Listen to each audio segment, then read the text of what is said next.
the latest military news update. This is AFP Community News, hosted by Rob Susan every 12 noon, Mondays to Fridays. Only here on DWDD Armed Forces Radio. One AFP for a stronger Philippines. 5 Dawa Islamia members died in a clash in Lanao del Norte. Negros Oriental authorities lead efforts to secure stable internal peace and security declaration. 39 areas likely to experience danger level heat index. Senator supports academic calendar change amid extreme heat.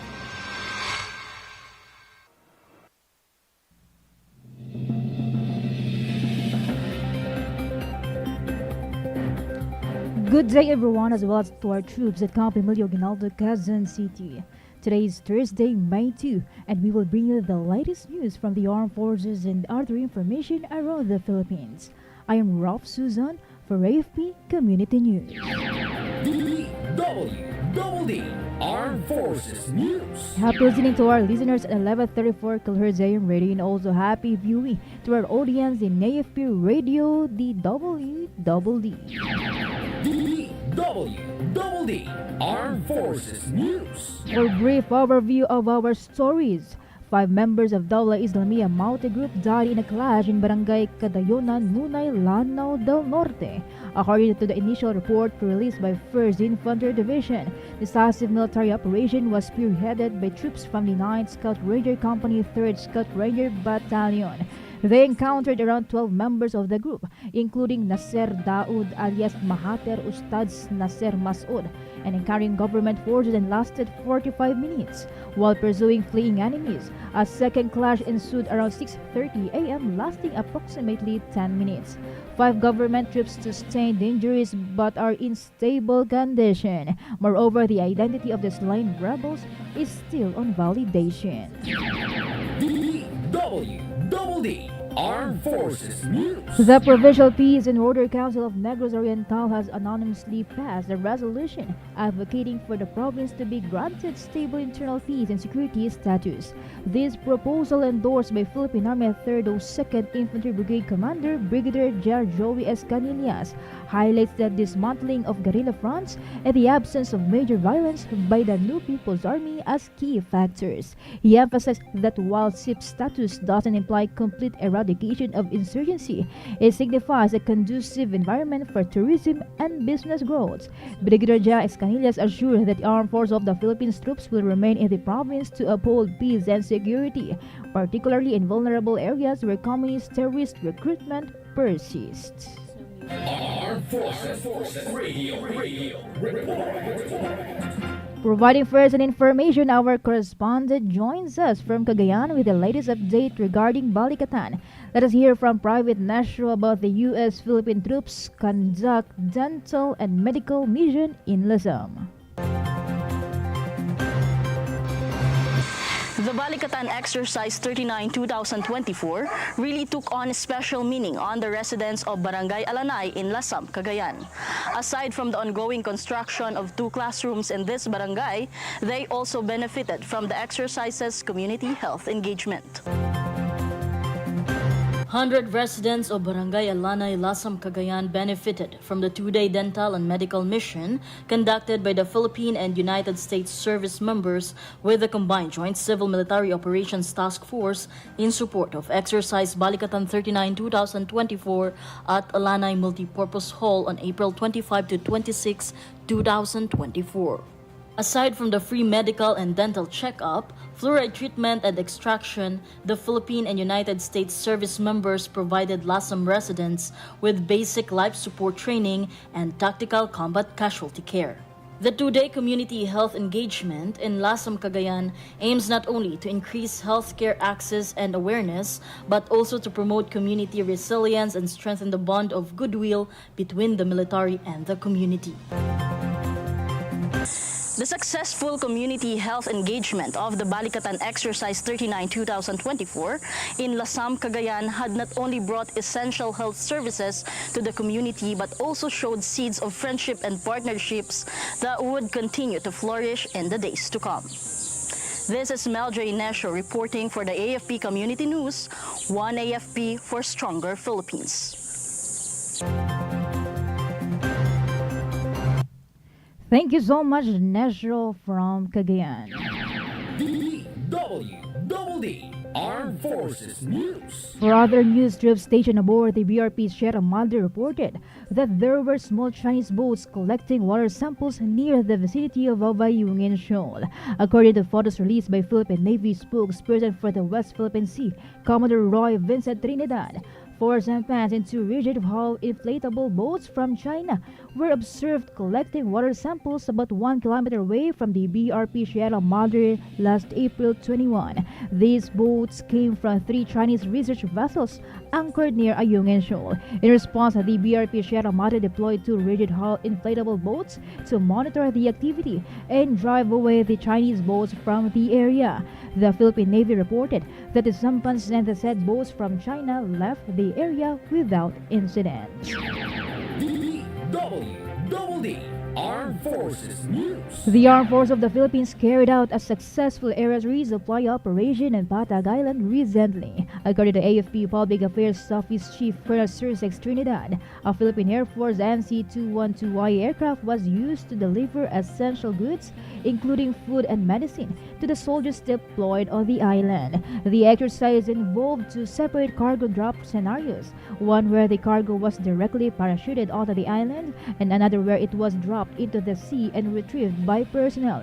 Colonel Trinidad noted that this method is part of the AFP operational mix options for ground commanders to ensure the well-being of troops stationed in the West Philippine Sea. Armed Forces Radio Report. We have a report coming in from Palawan with more details about Philippine-U.S. elite forces demonstrate military free fall. Go on for the details, Private Dispo. On the 6th day of Balikatan 39-2024, fearless jumpers from the Philippine Marine Corps Reconnaissance, Special Operations Wing of the Philippine Air Force, and Philippine Army Special Forces Regiment Airborne, alongside with their esteemed U.S. counterparts, showcased their breathtaking military free-fall demonstration. In a jaw-dropping showcase of precision, courage, and camaraderie, these elite forces aboard from the mighty Su-130 reached a crescendo as they presented a jaw-dropping military free-fall maneuvers, jumping from a staggering altitude of 10,000 feet that left spectators in awe. The demonstration stands as a shining example of the professionalism, bravery, and cooperation exemplified by the men and women of the Philippine and U.S. Special Operations Forces. The activity held as part of the annual Balikatan exercises aimed at enhancing military cooperation and interoperability between the Philippines and the United States, underscored the seamless integration and mutual respect between the two nations' elite units. We have learned significant lessons on interoperability, jointness, and shared lessons on special operations that is vital in any military missions. And that's the latest update. This is Private Disco reporting for AFP Community News. One AFP for Stronger Philippines. Thank you so much, Private Dispo. DWDD Armed Forces News. Senator Robin Padilla expressed confidence that the proposed revival of the mandatory Reserve Officers Training Corps would not lead to abuse, citing safeguards in the bill currently under plenary debates in the Senate. He emphasized the professionalism of the Armed Forces of the Philippines, assuring that they would ensure proper conduct if the mandatory ROTC training is passed. The senator also highlighted the inclusion of safeguards against abuses in the bill, such as the creation of a National Grievance and Monitoring Committee and grievance boards in every ROTC unit. The ROTC was made optional in 2002 following a student's death due to hazing, but Padilla believes it's time to reintroduce it with proper safeguards in place. DWDD National News. For national news, at least 39 areas will possibly experience danger level heat index according to the Philippine Atmospheric, Geophysical and Astronomical Services Administration. Pag-asa forecasted the highest temperature in Pili, Camarines Sur, which may reach 48 degrees Celsius, while a 47 degrees Celsius might be experienced in Dagupan City, Pangasinan. The State Weather Bureau also reported that the temperature in Metro Manila and Tuguegarao could peak at 37 degrees Celsius. Furthermore, heat indexes in other places are projected to hit 42 degrees Celsius to 46 degrees Celsius. Armed Forces Radio report. Let us hear more update outside our station. Let us hear from SN1 Penalba about Philippine Marine Corps conducts amphibious landing and troop maneuver exercise in Palawan. The 9th Marine Battalion, 3rd Naval Construction, and Marine Reservists of Naval Reserve Center West participated in exercise along Campo Ulay, Rizal, Palawan. 2 littoral combat units were launched from the LD-602 BRPW Sur carrying troops for the maneuver. The exercise included a live detonation explosion as part of the training activities, aimed at simulating various scenarios such as clearing obstacles or responding to enemy attack.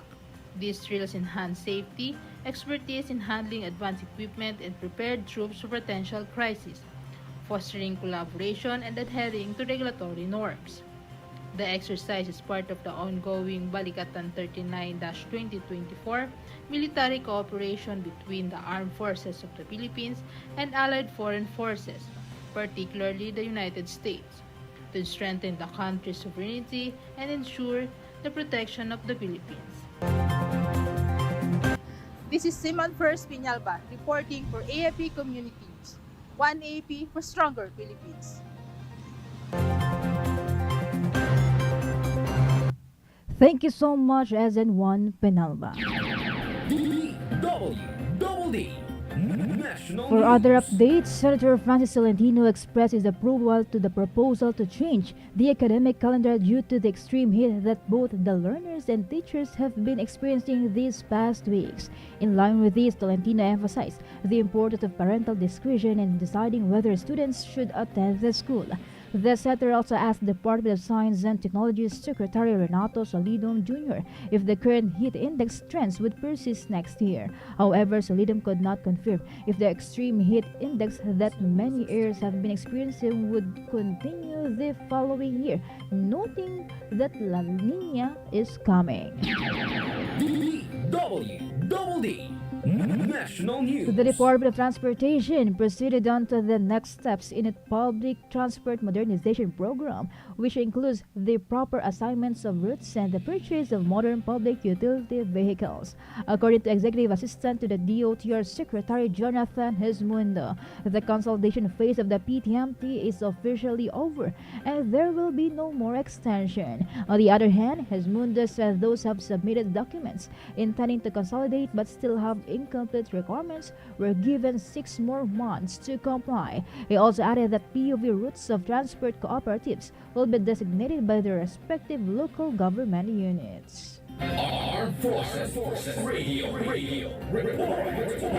Geo has more developing story about 7 soldiers wounded in Mindanao encounter received 100,000 aid from the government. Let us hear the details. Go on, Geo. Yes, Rolf, President Ferdinand Marcos Jr. has honored 7 soldiers injured in an encounter with members of the Bangsamoro Islamic Freedom Fighters. He personally handed 100,000 pesos financial assistance to the soldiers currently recuperating at Camp Sionco Station Hospital, Maguindanao del Norte. In his address, President Ferdinand Bongbong Marcos Jr. recognized the efforts of troops from the 6th Infantry Division to bolster security in Mindanao. The President also reminded soldiers to ensure a fair and peaceful Bangsamoro election next year. It can be recalled that 7 soldiers clashed with 15 BIFF members in Barangay Kitango, Datu, Saudi Ampatuan, resulting in the death of Mohidin Animbang alias Kagi Karyalan. the highest leader of the BIFF Karyalan faction. This is Gio reporting for AFP Community News, one AFP for a stronger Philippines. Thank you, Gio. Armed Forces Radio. On the other line, let us hear from Moffat about PBBM urges Philippine Army to secure Bangsamoro Pulse. Good afternoon. President Ferdinand Marcos Jr. called on the troops of the 6th Infantry Division to help secure the Bangsamoro election slated in 2025. He made the remark as he visited soldiers from the 6th ID at Camp Shongko in DWDD SWAT in Maguindanao del Norte. He assured that the troops have the best ability to secure a safe and honest conduct of these elections, as this will lay the groundwork for a bagong Pilipinas. President Marcos urged government troops to continue working hand in hand with the communities to ensure peace in the Bangsamoro region. This is Moffat Tazon reporting for AFP Community News, one AFP for stronger Philippines. Thank you so much, Muffet. DWDD National For our News. announcement, join us in celebrating the 126th Philippine Independence Day with music, song, and dance. Featuring bands and performers from various uniformed services, witness a showcase of talents in music, singing, and dancing from the modern-day heroes. Let us come together to honor the Filipinos who fought for the nation's independence at Music Kalayaan 2024 on June 7 live at the Rizal Park Open Auditorium. See you there. DWDD National News. For other news, Senator Grace Poe appealed to her fellow lawmakers to approve the franchise bid of 3 power distribution utilities in Leyte, Romblon, and Negros Occidental to ensure power demand and avoid outages amid continued rising heat indices due to the El Nino phenomenon. According to Poe, the 3 utilities, including Leyte 2 Electric Cooperative, Romblon Electric Cooperative, Negros Electric and Power Corporation have proven track records of providing reliable and sustainable energy. The center also cited that NEPC seeks to modernize the distribution system and address operational challenges in Negros Occidental. In regard to this, Poe believes that the said distribution utilities will expand power service in the country and improve the lives of Filipinos. DWDD National In News. other developments, the Philippine Postal Corporation announced the rehabilitation of the iconic Manila Central Post Office will start this year. Postmaster General Luis Carlos shared that detailed architectural and engineering design would be completed by July, and the target completion is in 2 years, just in time for its 100th anniversary. In line with this, a public bidding on the detailed architecture and engineering studies is needed in order for the PhilPost to come up with a design and determine interventions.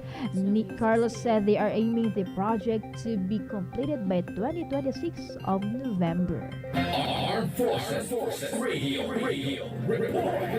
Let us hear more update outside our station. Let us hear from Beth about U.S. pledges full military equipment support to Philippines by 2028.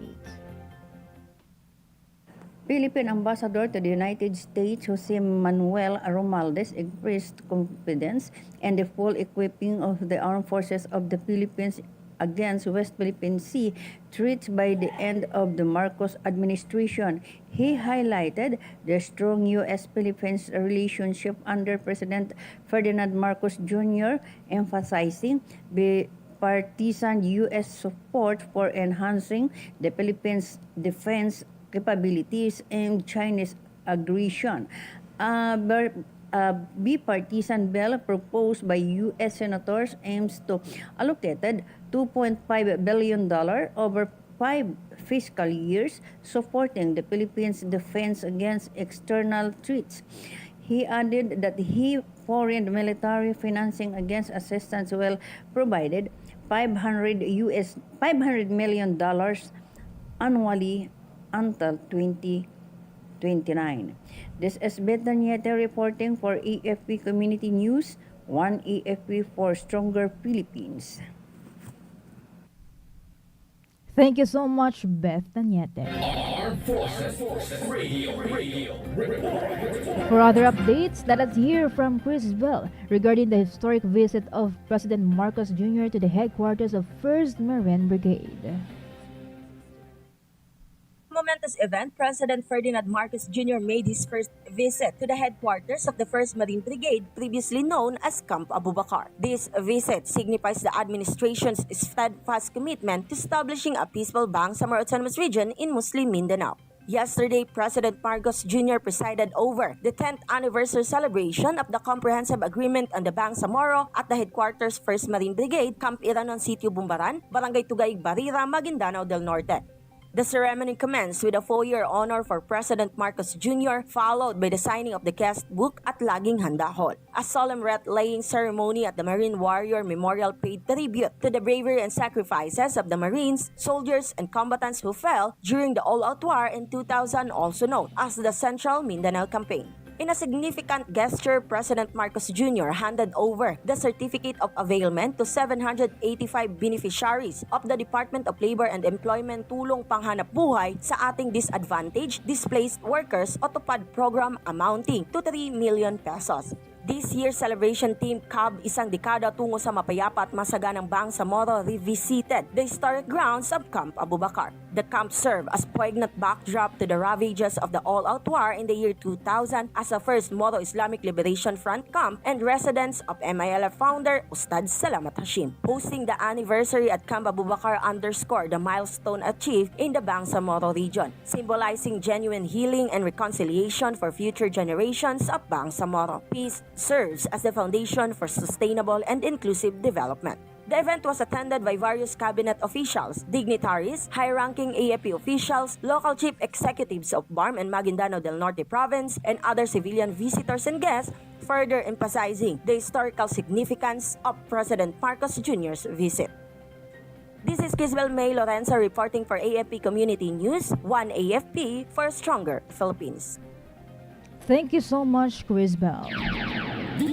DWDD National News. The Department of Social Welfare and Development on Wednesday pledged to protect the welfare and well-being of the country's labor force and combat child labor. DSWD Assistant Secretary for Disaster Response Management Group and spokesperson Irene Dumlao stated that Labor Day not only signifies the contributions of workers, but also underscores the collective responsibility to safeguard the rights and welfare of the workforce and children involved in labor. Dumlao also added that celebration also serves as a reminder of the value and rights of every worker, including child laborers. Relatedly, the DWD's Shield Against Child Labor program has helped a total of 10,192 child laborers from 2021 to 2023. DWDD National Now on News. to our next story. Associate Justice Benjamin Kagiwa penned a decision stating that it's illegal to fire an employee for testing positive for the human immunodeficiency virus or HIV, according to the ruling of the Supreme Court's Third Division. A former overseas Filipino worker's dismissal from employment is invalid for being discriminatory. Aside from this, the respondent has been entitled to salaries for the unexpired portion of his 2-year employment contract and moral and exemplary damages.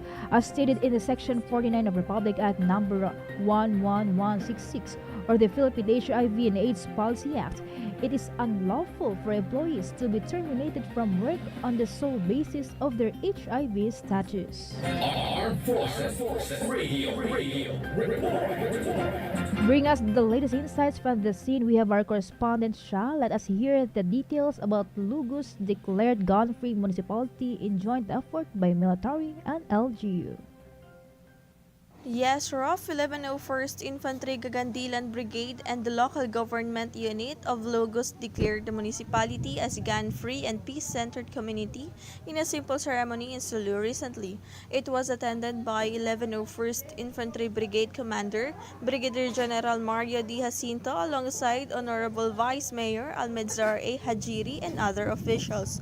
The event featured the ceremonial signing of resolution and unveiling of tarpaulin symbolizing the commitment to peace. Moreover, Honorable Hajiri expressed gratitude for the community's support in maintaining public order and safety, emphasizing the importance of government's campaign.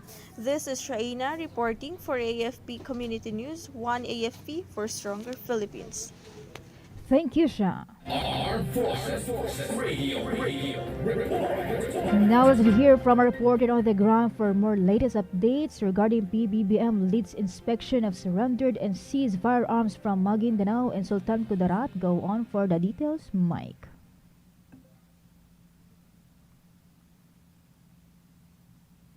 Yes, Roof, good afternoon. President Ferdinand R. Marcos Jr., accompanied by 6th Infantry Division Commander Major General Alex S. Relera, conducted an inspection of surrendered and seized firearms from various towns in Maguindanao del Norte, Maguindanao del Sur, and Sultan Kudarat.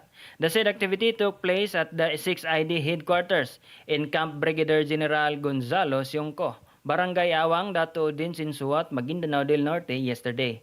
This initiative is part of the campaign against the proliferation of loose firearms, incident of clan feuds, and firearms recovered from clash between the military and the Bangsamoro Islamic Freedom Fighters, Karyalan faction.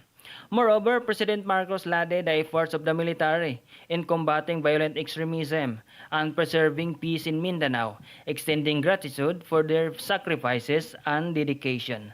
This is Mike reporting for AFP Community News. One AFP for a stronger Philippines. Thank you, Mike.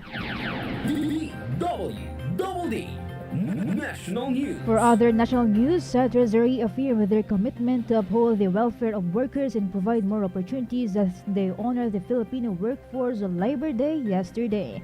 In a statement, Senate President Juan Miguel Zubiri assured that Senate stands with every Filipino worker in fighting for their rights, including better wages and safer workplaces.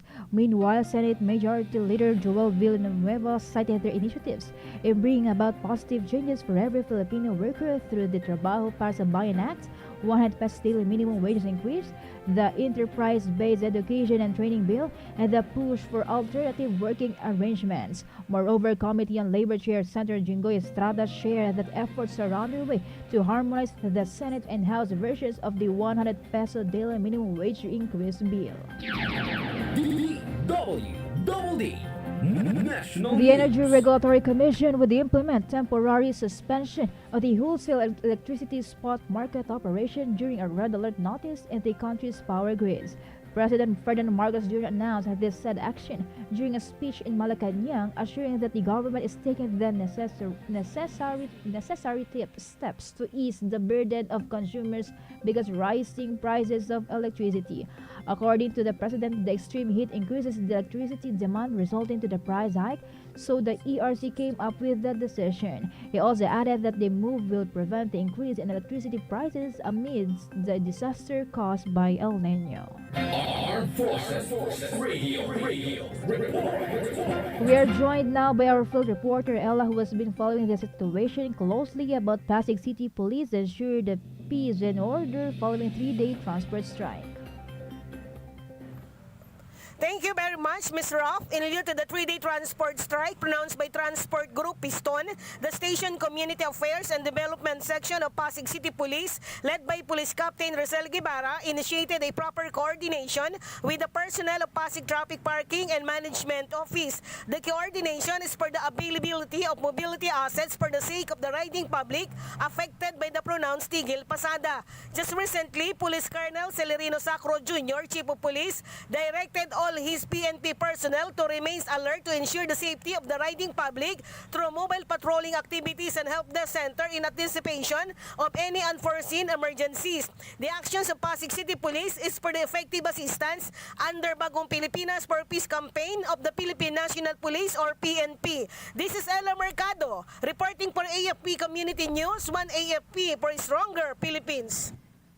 Thank you so much, Ella, from Pasig City. Armed Forces Radio Report. From Solcom, let us hear from Jess about the residents in Jovelar Albay reap benefits from community peace dialogue and Serbisyo Caravan. Yes, Ruff.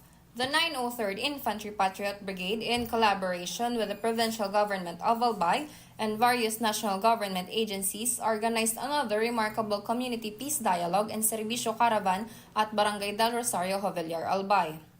This initiative provided essential services and assistance packages that promote inclusivity, peace, and development.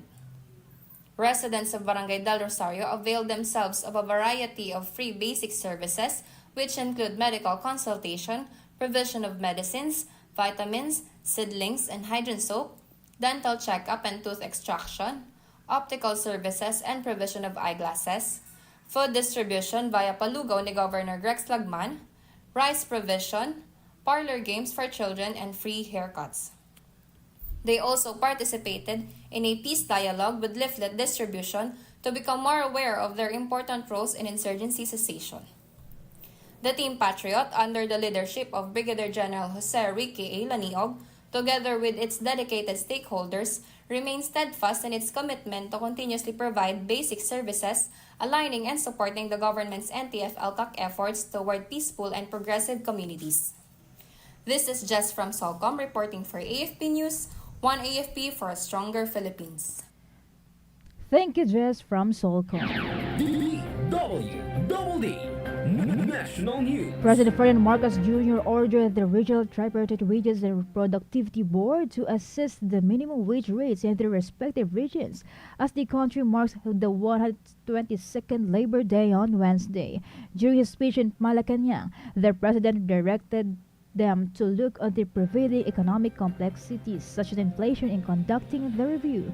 He also ordered the National Wages and Productivity Commission to ensure that the boards are able to maintain a regular and predictable schedule of wage review, issuance, and effectivity to reduce uncertainty and enhance fairness for all stakeholders. It can be noted that the group are government bodies tasked to regulate and set minimum wages rates across its different regions. DWDD Armed Forces News. That's all for today's broadcast. Thank you so much for joining us, especially to our audience in our Facebook page, AFP Radio DWDD. Don't forget to tune in tomorrow for more updates, same time and same station. Again, this is Rolf Susan for AFP Community News, one AFP for a stronger Philippines.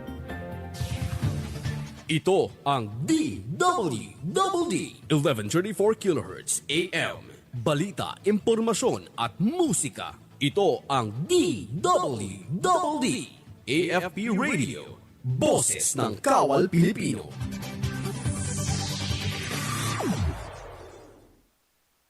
Kayo ay nakatutok sa DWDD AFP Radio. Kami po ay kasapi ng KBP.